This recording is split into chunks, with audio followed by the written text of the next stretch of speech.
আসসালামু আলাইকুম, কেমন আছেন সবাই? আশা করি সবাই ভালো আছেন। গত কয়েকদিন আগের একটি ভিডিওতে আপনাদেরকে আজাদ ডেইরির একটি গরুর ফার্ম দেখিয়েছিলাম। আমরা আজকে দেখাবো ওই গরুর ফার্মটি দোতলায় অবস্থিত এবং নিচতলায় আন্ডারগ্রাউন্ডে।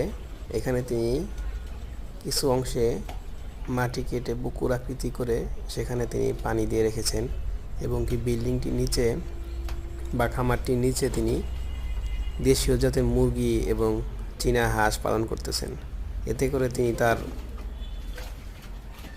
যৌথ একটি খামার পরিচালিত হচ্ছে, কারণ এখানে হাঁসগুলো পানিতে নেমে আবার উপরে উঠতে পারতেছে খুব সহজেই এবং মুরগিগুলো বাহিরে যেতে পারতেছে এবং নির্দিষ্ট একটি সময় এবং ভিতরে তারা আসতে পারতেছে এবং এখানে কোনো লিটারের প্রয়োজন হচ্ছে না, কারণ যতগুলো মুরগির ময়লাগুলো আছে তারা সব নিচে পড়ে যাচ্ছে। তো আপনারা চাইলে এভাবে করতে পারেন।